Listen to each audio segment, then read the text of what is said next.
Hello बच्चों, उम्मीद करते हैं आप लोग बहुत बढ़िया से होंगे। बीच में इधर कई दिनों से आपकी क्लास हम नहीं ले पा रहे थे। अब उसका कारण आपको बताए भी थे मैसेज से कि लगातार लगन थी, शादी विवाह में व्यस्त थे और उसके बाद तबीयत भी थोड़ी ख़राब हो गई। इसलिए आज पुनः अब आपको लगातार वीडियो हम देते रहेंगे। गति पाठ पढ़ा रहे थे कक्षा 9 का, और उसमें गति के समीकरणों का डेरिवेशन जो कि हमने मैथमेटिकल मेथड से बताया था, आज शुरू करते हैं ग्राफिकल मेथड से। यानी ग्राफ के तरीके से हम कैसे उसको कैसे डेराइव कर सकते हैं, यानी उसकी व्युत्पत्ति ग्राफ के मेथड। आइए चलिए देखते हैं। मान लीजिए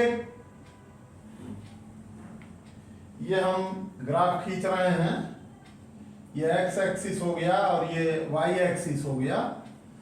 तो वेलोसिटी टाइम ग्राफ से हम प्रूव करेंगे। तो ये टाइम है और ये मान लीजिए वेलोसिटी है।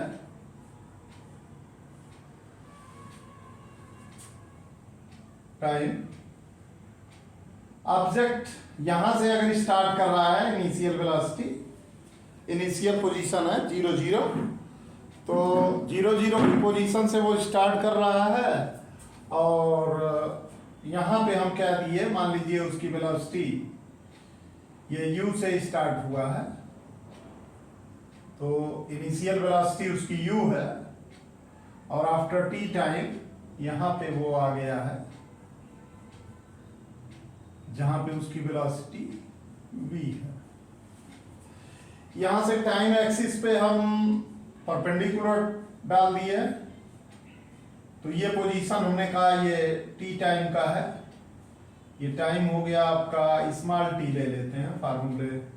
ये यहां से नंबर अगर देना चाहते हैं तो ये ले लीजिए o है, ये मान लीजिए a है, ये b है और ये c है। तो ये वेलोसिटी टाइम ग्राफ पे एक बार फिर से समझ लीजिए। वेलोसिटी टाइम ग्राफ है। वेलोसिटी टाइम ग्राफ पे हमने किसी ऑब्जेक्ट का, किसी पार्टिकल के मोशन के लिए एक थोड़ा सा स्केचिंग किया है। अब मोशन के लिए देखिए यहाँ पे दिखाया जा रहा है आपको कि ये U से मोशन स्टार्ट किया है और U से चल के ये पहुंच गया है, O से चल के ये B पे आ गया है। O से मोशन इसका स्टार्ट हुआ है। अब यहाँ पे आप वेलोसिटी टाइम ग्राफ में हमने पहले बताया था कि वेलोसिटी टाइम ग्राफ में अगर हम स्लोप की बात करते हैं, यानी tan थीटा की बात करते हैं, तो वेलोसिटी टाइम ग्राफ में जो tan थीटा होता है वो आपको बता देता है कि इस गति में या इस मोशन में एक्सीलरेशन कितना है।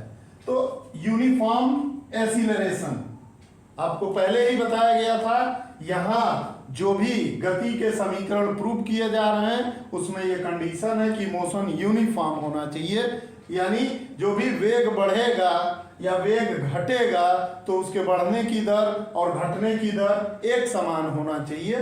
तो यहाँ पे यूनिफॉर्म एक्सीलरेशन अगर है, u से v पे ऑब्जेक्ट u से v वेलोसिटी उसकी हो गई, तो हम इसका tan थीटा अगर निकालते हैं तो tan theta equal to perpendicular यानी लंब हो गया AB और y आधार तो OA, लंबडे आधार हो गया tan थीटा, और इसी tan थीटा को हम एक्सीलरेशन बोलेंगे। तो ये एक्सीलरेशन हो गया, इसको A से डिनोट करेंगे तो एक्सीलरेशन इक्वल टू AB। तो AB अगर आप देखें तो यहाँ पे वेलोसिटी u है और यहाँ पे वेलोसिटी v है। तो डिफरेंस बिटवीन, तो डिफरेंस अगर हम लेंगे u टू v तो ये हो जाएगा v माइनस u, ये ab हो जाएगा, और अपान oa ये टाइम हो जाएगा, ये आपका हो जाएगा t।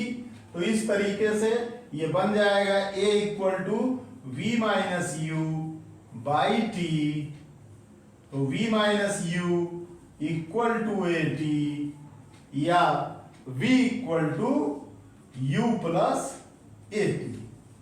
आप देख रहे हैं ये v equal to u plus a t, ये गति का प्रथम समीकरण है।